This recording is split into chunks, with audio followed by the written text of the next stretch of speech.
안 반가우신가 봐요. 저는 기억나는 얼굴들이 좀 계셔서 되게 반갑습니다. 2026년 하나님께서 우리에게 귀하고 복된 시간들을 또 허락해 주셨는데 하나님과 신실하게 동행하는 날마다 새날 누리시기를 주의 이름으로 축원합니다. 우리가 예언서를 보게 되면요, 하나님께서 이스라엘 백성들을 책망하시는 이야기들이 굉장히 많이 나옵니다. 근데 참 재미있는 것은 하나님께서 예언자를 통해서 이스라엘 백성들을 책망할 때 이런 내용은 전혀 없습니다. 너희 왜 요새 예배 잘 안 드리니? 요즘 왜 이렇게 기도 시간이 짧아? 찬양이 왜 이렇게 시원치 않아? 이런 내용으로 하나님께서 이스라엘 백성을 책망하신 적은 한 번도 없습니다. 여러분, 너무 놀라운 것이 하나님께서 예언자를 통해서 이스라엘 백성들을 책망할 때요, 이스라엘 백성들은 과유불급이라고 할 정도로 예배를 빈번하게 드렸습니다. 찬양이 엄청 화려했습니다. 기도를 엄청 뜨겁게 했어요. 근데 하나님께서 뭐라 말씀하시냐면, 너희가 나를 예배하기 위해서 매일 성전을 들락날락 거려봤자 나를 만나는 것이 아니라 너희는 성전의 마당만 밟을 뿐이다. 너희가 뜨겁게 찬양하는 그 모든 것은 나에게 소음에 불과하다. 너희가 아무리 손을 높이 들고 기도한다 하더라도 나는 너희의 기도를 듣지 않겠다. 왜 기도를 듣지 않습니까? 기도하는 사람들의 손에 피가 묻어있기 때문이에요. 피가 묻어있다는 말은 뭐죠? 이웃들에게 함부로 하는 겁니다. 우리가 하나님을 예배하고 찬양하고 기도하면 하나님이 기뻐 연락하실 거라고 우리는 생각하지만요, 여러분, 정직한 자들의 예배만이 하나님께 기쁨이 됩니다. 진실한 자들만의 찬양이 하나님께 영광이 되는 거예요. 이웃에게 함부로 하고 거짓을 말하고 남을 괴롭히고 자기가 힘이 있다고 해서 자기보다 연약한 사람을 억압하고 착취하는 사람의 찬양과 예배와 기도를 우리 하나님은 연락하지 않으십니다. 여러분 아시다시피 우리 한국 교회는요, 전 세계 어느 교회하고 비교할 수 없을 만큼 이 종교적인 열심이 정말 탁월합니다. 여러분, 이 새벽에 여러분 이렇게 다 나와 계시잖아요. 1900년 기독교 역사에 새벽 기도라고 하는 건 존재하지 않았습니다. 20세기 말에 대한민국의 기독교 복음이 전파되고 나서 한국 교회가 만든 것이 바로 새벽 기도거든요. 그러니까 새벽 기도의 기원에 보면 이화학당이라고 들어보셨죠? 그 이화학당에서 선교사님이 이렇게 주무시고 계신데 새벽에 갑자기 웅성웅성 소리가 난 거예요. 눈을 떠보니까 학생들이 막 기도하고 있는 겁니다. 그 기도하는 학생들을 보고 선교사님이 뭐라고 하셨을까요? 지금은 잘 시간입니다. 이렇게 얘기했어요. 이렇게 혼낸 게 여러분 우리나라 새벽 기도의 첫 시작입니다. 그러니까 어떻게 보면 한국 교회가 만든 정말 아름다운 신앙의 전통이라고 할 수 있습니다. 근데 여러분 한번 생각해 보세요. 한국 교회만큼 이렇게 뜨겁게 기도하는 교회가 없습니다. 나름대로 신앙생활 열심히 하시는 분들은요, 일주일에 한 10번 정도 예배를 드리십니다. 찬양은 또 얼마나 뜨겁습니까? 근데 이렇게 많은 예배를 드리고 뜨겁게 기도하는 한국 교인들이 일주일에 딱 한 번 예배 드리는 전 세계 대부분의 크리스찬들보다 더 하나님의 백성다운 진실함과 정직함과 거룩함을 겸비하고 있습니까? 신앙의 연수가 5년 된 사람하고 20년 된 사람하고 30년 된 사람이 있다고 생각해 보세요. 신앙의 연수가 더 쌓이고 쌓일수록 더 하나님의 백성다운 품성의 전환이 있어야 되는 거 아니에요? 정말 정직하고 진실하고 거룩한 삶이 그 존재 안에서 드러나야 되는 것 아닙니까? 근데 너무나 안타까운 것은 교회를 30년, 40년, 50년을 다녀도요, 자기밖에 모르는 이기적인 사람들이 너무 많고 세속의 가치에 지배를 받고 살아가는 사람들이 너무 많고 진실하지 못하고 거룩하지 못한 사람들이 너무 많다는 거예요.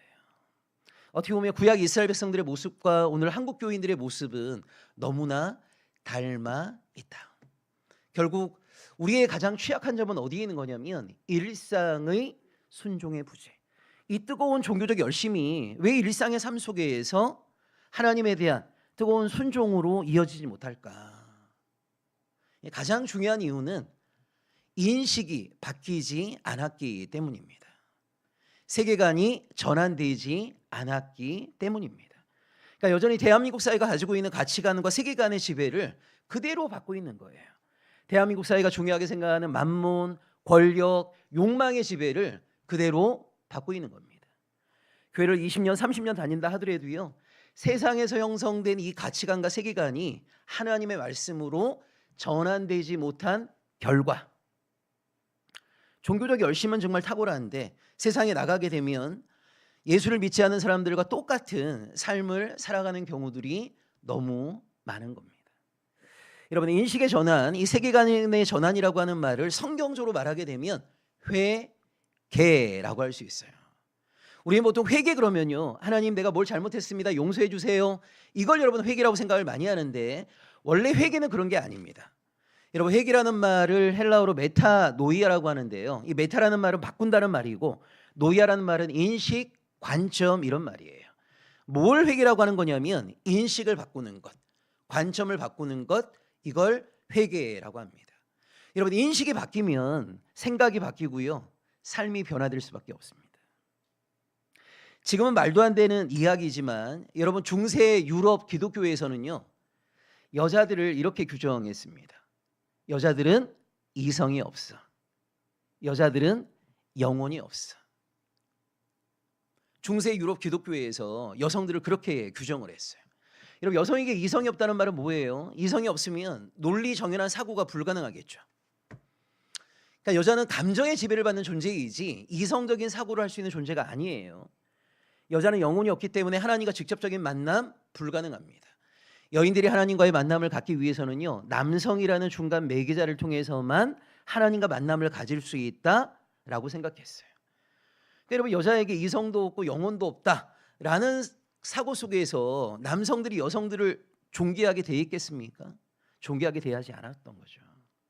그리고 어떤 불상사가 일어나게 된 거냐면, 아니 여자에게는 이성이 없고 영혼이 없는데 어떤 여성이 있는데요, 너무 똘똘한 거예요. 너무 이성적인 사고를 하고 카리스마도 있고 리더십도 있고, 이런 여성은 뭐가 되는 겁니까? 마녀가 되는 거죠. 여자는 그럴 수가 없는데, 근데 여성인데 그런 존재가 있어요. 이런 사람들이 마녀로 몰려갔고 최소 20만, 최대 100만 명의 여인들이 마녀로 죽임을 당했습니다. 이 잘못된 생각이 만들어낸 비극인 거죠. 여러분, 지금은 말도 안 되는 이야기지만 150년 전에 여러분 유럽에서 백인들이 가장 치열하게 논쟁했던 주제가 뭐냐면 흑인도 사람인가? 라고 하는 겁니다. 요즘 그런 얘기하면 말도 안 되는 이야기, 그런 얘기하는 사람을 다 뭐라고 할 겁니다. 근데 여러분, 불과 150년 전에 유럽에서 백인들이 가장 치열하게 논쟁했던 주제가 흑인도 사람인가? 라고 하는 거예요. 심지어 돈을 받고 동물원을 개장했을 때요, 사자, 호랑이, 코끼리 옆에 아프리카 흑인들을 전시했습니다. 심지어 1906년에 시카고에서 우리 조선 사람들도 전시가 되었습니다. 이걸 백인들이 보면서 이 황인종 얘네들은 사람이야 짐승이야, 자기네끼리 그런 이야기를 나누었어요. 불과 여러분 120년 전입니다. 결론이 뭘로 났을까요? 사람과 짐승의 경계 가운데 있다라고 하는 결론이 났어요. 여러분, 흑인을 사람이 아니라 하나님의 형상대로 지음받은 존귀한 존재가 아니라 동물, 짐승, 이렇게 생각하는 사람이 있다면 그 사람이 흑인을 어떻게 대하겠습니까? 이 인식 속에서 결국 행위가 드러나게 되는 거거든요. 뭘 회개라고 한다고요? 인식이 전환되는 거. 그러니까 오랜 세월 동안 흑인은 사람이 아니야, 흑인은 짐승이야, 흑인은 사람과 짐승의 경계 가운데 있어 라고 생각했던 사람이 그렇지 않아, 흑인도 하나님의 형상대로 지음받은 존귀한 존재야, 이렇게 인식이 바뀌게 되면 흑인에게 함부로 대할 수 없겠죠. 인식의 전환에서 출발하여서 삶의 변화로 이어지는 것을 회개라고 하는 겁니다. 그러니까 회개가 가능하기 위해서는 어디에서 출발해야 되는 거예요? 인식의 전환에서 출발해야 된단 말이에요.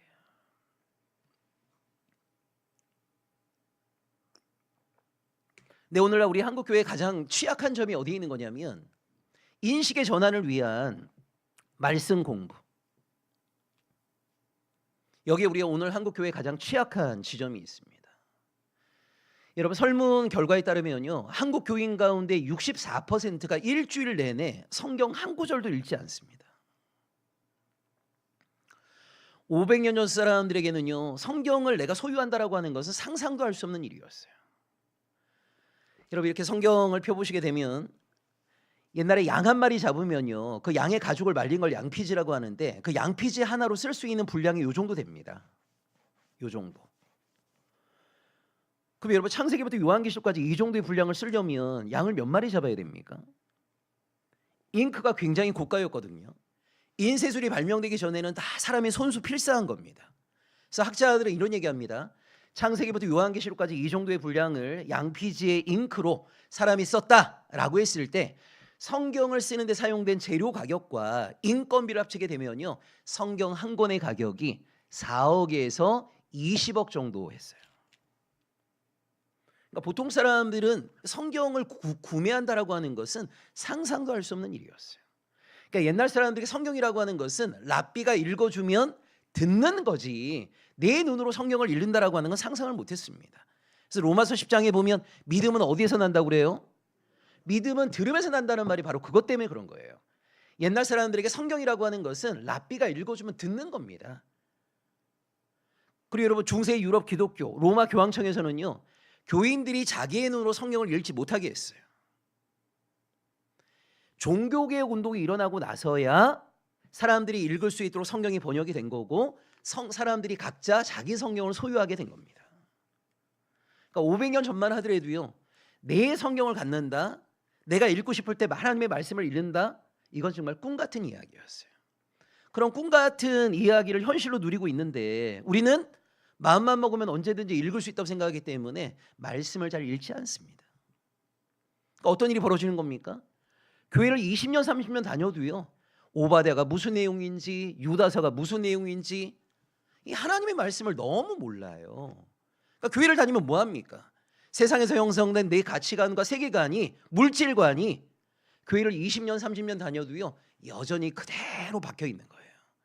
이게 하나님의 말씀의 근거에서 정말 옳은 건지 잘못된 건 아닌지 뒤바꿔내야 되는 건 아닌지 끊임없이 고민하고 고민함을 통하여서 세상에서 형성된 우리의 생각들이 하나님의 말씀으로 변화돼야 되는데, 말씀으로 변화되고 나서 우리의 삶이 하나님의 백성답게 힘있게 살아가야 되는데, 교회는 열심히 다니면서도 말씀이 끊임없이 공급되지 않다 보니까 우리의 가치관은 여전히 세속적이고 우리의 세계관도 여전히 세속적이고 우리의 물질관도 여전히 세속적인 경우들이 굉장히 많단 말이에요.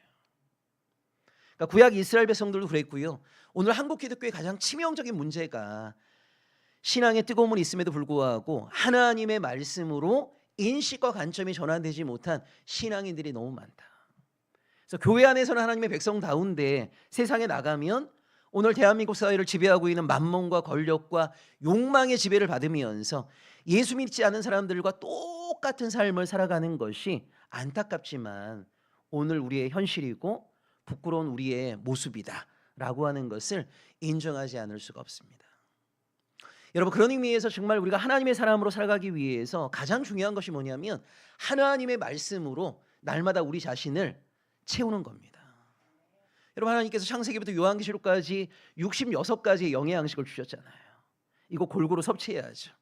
이걸 섭취함을 통해서 우리 신앙생활에 뼈가 되게 만들고 살이 되게 만들어야 되는데 이 하나님의 말씀을 섭취하는 일에 있어서 우리가 참 게으르다라고 하는 것을 좀 인정하면서 2026년에 하나님의 말씀으로 우리의 생각과 사고를 바꿔내고 종국적으로 우리의 삶이 하나님의 백성답게 아름답게 변화되는 그런 아름다운 일들이 많아졌으면 좋겠습니다.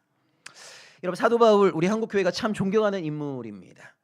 바울에 대해서 우리 한국교회가 오해하고 있는 것들이 꽤 많이 있는데요. 하나만 제가 좀 말씀드리면 많은 사람들이 사울이 바울 되었다라고 생각을 많이 합니다. 그렇지 않습니다. 여러분, 사도 바울은 태어났을 때부터 사울이라는 이름도 갖고 있고요, 바울이라고 하는 이름도 갖고 있습니다. 왜 두 개의 이름을 갖고 있는 거죠? 디아스포라 유대인이기 때문에 그렇습니다. 이 디아스포라 유대인이라고 하는 것은 우리로 얘기하자면 교포입니다. 혈통은 유대인인데 가나안 땅에 살고 있지 않은 유대인들을 디아스포라 유대인이라고 하는데, 예수님 당시에 가나안 땅에 살았던 유대인을 50만 명으로 보고요, 가나안 땅 바깥에 살았던 유대인들을 400만 명으로 봅니다.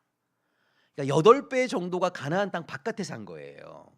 왜 이렇게 가나안 땅 바깥에 살았던 사람들이 많았냐면, 여러분 구약 이스라엘 역사를 보시게 되면 700년 동안 5대 제국의 식민 지배를 받거든요.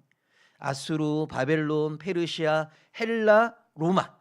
그래서 제국의 식민 지배를 받으면서 많은 이스라엘 사람들이 이방 땅으로 끌려갔어요.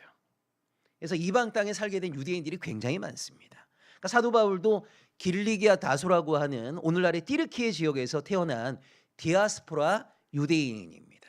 자, 이런 디아스포라 유대인들은요, 태어났을 때부터 유대식 이름 하나, 그리고 그 현지에서 사용되는 헬라식 이름 하나, 두 개의 이름을 갖습니다. 여러분, 사도 바울이 어느 지파죠? 바울이 어느 지파의 후손입니까? 베냐민 지파입니다. 여러분, 베냐민 지파 사람 가운데 역사적으로 가장 유명한 사람이 누구예요? 맞습니다. 초대 이스라엘 왕이었던 사울이죠. 그래서 베냐민 지파의 부모들은요, 아들이 태어나게 되면 사울이라고 하는 이름을 많이 지어줬습니다.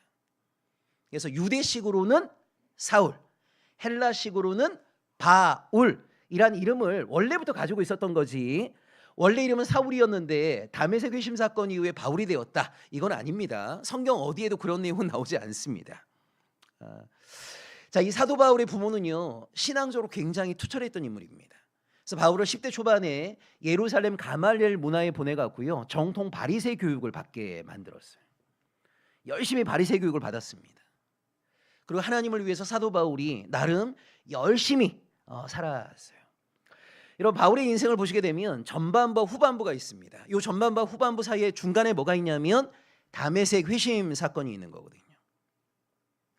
근데 전반부건 후반부건 간에 바울의 인생을 관통하는 한 단어가 있는데 바로 열정과 헌신입니다. 바울은 전반부에도 열정과 헌신의 사람이었고 후반부에도 열정과 헌신의 사람이었어요. 늘 하나님을 위해서 최선을 다했습니다. 근데 안타깝게도요, 다메섹 도상 이전의 열심과 헌신은 하나님의 마음을 아프시게 하는 열심과 헌신이었어요. 여러분, 우리가 만약 사도 바울이라고 한번 생각해 보세요.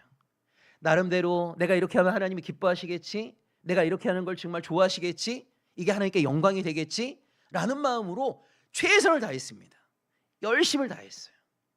근데 어느 날 하나님께서 야, 너 왜 나를 자꾸 괴롭히냐, 이런 얘기를 우리에게 하신다 그러면 여러분 얼마나 충격이 크겠어요. 그러니까 바울 인생의 전반부는요, 분별 없는 열심이었습니다. 자기 딴에는 하나님을 위해서 최선을 다했지만 궁극적으로 하나님의 마음을 기쁘시게 하는 열심이 아니라 하나님의 마음을 아프시게 하는 열심. 그 다메섹 도상에서 사도 바울이 깨지게 된 거거든요. 여태까지 내가 하는 모든 것들이 다 하나님께 기쁨이 될 거라고 생각했는데 이것이 하나님의 마음을 아프시게 하는 것이라니 얼마나 충격이 컸겠습니까? 그리고 얼마나 깊은 성찰을 했겠습니까? 그러면서 사도 바울의 생각과 삶이 완전히 전환이 되는 거예요. 그래서 다메섹 도상 이후에는 분별 있는 열심을 하게 된 겁니다. 여러분, 구약 예언서를 보시게 되면 이런 공식이 하나 나옵니다. 하나님께 순종하고자 하는 마음이 없으면요, 하나님의 음성은 들리지 않습니다. 자, 누구에게 하나님의 음성이 들립니까? 하나님께 간절히 순종하고자 하는 자에게 하나님의 음성이 들려요. 내가 순종할 마음이 전혀 없으면 하나님의 말씀은 우리에게 들리지 않습니다. 그래서 오랜 세월 동안 하나님의 말씀을 듣지 못하게 되면 말씀의 기근에 시달리게 됩니다. 말씀의 기근에 시달리게 되면요, 분별력을 상실합니다. 이게 하나님의 뜻인지 사탄의 뜻인지, 이게 성령의 역사인지 악령의 역사인지 분별력을 상실해요. 분별력을 상실하게 되면 내가 원하는 하나님 상을 만들어냅니다. 내가 이렇게 하면 하나님 기뻐하시겠지, 하나님은 이런 분이시겠지. 원래 하나님이 아니라 내가 만들고 내가 상상해낸 하나님을 만들어내요. 그리고 내가 만든 그 하나님을 내가 열심히 섬깁니다. 사실 이건 가짜죠. 진짜가 아니죠. 근데 이 가짜, 내가 만든 그 하나님을 열심히 섬기다 보면요, 어떤 일이 벌어지냐면 진짜 하나님께서 우리를 찾아오실 때 내가 그동안 섬겨왔던 가짜 하나님에 대한 신앙의 근거에 의해서 진짜를 가짜로 규정해요. 그 진짜를 죽여버립니다. 진짜를 거부합니다. 이게 여러분 이스라엘 역사에 그대로 나타나지 않았습니까? 하나님께서 당신의 백성을 찾아오셨는데 하나님의 찾아오심을요 이스라엘 백성들은 알지 못했어요. 환영하지도 않았습니다. 어떻게 했습니까? 자기를 찾아온 하나님을 죽여버렸잖아요. 여러분 이걸 정말 우리가 충격 가운데 기억하셔야 되는 게 예수님을 죽인 사람들은요 안티 기독교인들이 아니에요. 이방인들이 아니에요. 예수를 죽이는 일에 앞장섰던 사람들이 누굽니까? 대제사장들과 장로들과 서기관들이에요. 입만 열었다 하면 하나님을 말하는 사람들, 입만 열었다 하면 하나님께 영광을 말하는 사람들, 누구보다 하나님을 잘 믿을 것 같은 사람들, 그 사람들이 여러분 예수를 죽인 겁니다. 왜 이런 일이 벌어지게 된 거죠? 진짜 하나님을 거부하고 가짜 하나님을 자기들이 만들어 내었기 때문이에요. 오랫동안 자기들이 만든 가짜 하나님을 섬기다 보니까 진짜를 가짜로 규정해버리고 가짜를 진짜처럼 붙잡아 버린 겁니다. 이런 비극이 우리에게 재현되지 않기 위해서는요 정말 하나님께 온전히 순종하고자 하는 마음을 품어야 돼요. 순종하고자 하는 자들에게만 하나님의 말씀은 들리거든요. 그래야만 이 말씀으로 우리는 충만해질 수 있습니다. 이 말씀으로 충만한 것을 성령 충만이라고 하는 거거든요. 여러분 성령은 뭐 하시는 하나님이십니까? 우리로 하여금 하나님의 말씀을 깨우쳐 주시는 하나님이시고 우리의 순종을 도와주시는 하나님이 바로 성령 하나님이란 말이에요. 어떤 사람이 여러분 성령의 도우심을 받을 가능성이 높겠습니까? 하나님의 뜻을 알고자 하는 사람, 그 하나님의 뜻을 알고자 하는 사람을요 성령 하나님은 도와주세요. 그래서 그로 하여금 하나님의 말씀을 깨닫도록 도우시고 기억나도록 도우십니다. 어떤 사람이 성령의 도우심을 받을 가능성이 높겠습니까? 하나님께 순종하고자 하는 자들, 그 순종하고자 하는 자들을 도우셔서 하나님은 우리로 하여금 능히 하나님께 순종하도록 만드시는 거거든요. 여러분 2026년 하나님께서 우리에게 허락하신 귀하고 복된 새날입니다. 여러분 26년에 어떤 다짐과 결단을 하셨습니까? 이 자리에 있는 저와 우리 모두가 2026년에 하나님을 좀 더 온전히 알기를 바라는 소망, 하나님의 말씀을 날마다 섭취하고자 하는 간절한 열망, 그래야 말씀으로 채우심을 통하여서 세상의 일상의 삶 속에서도 하나님과 신실하게 동행하는 2026년이 되기를 우리가 함께 마음을 모아 소망했으면 좋겠습니다. 세상에서 형성된 그리고 미디어를 통해서 우리에게 끊임없이 영향을 미치고 있는 온갖 세속적인 사고들이 하나님의 말씀의 근거에서 하나하나 점검되어지고 그래야 내 안에 있는 세속적인 가치관과 세계관이 하나님의 말씀으로 교정되고 그래야 더 이상 세속의 가치관으로 충만한 자가 아니라 세상의 사고방식과 생활 양식으로 충만한 자가 아니라 하나님이 원하시는 말씀으로 하나님이 원하시는 삶으로 충만해지는 2026년 우리의 삶이 되기를 간절히 축원합니다. 기도하겠습니다.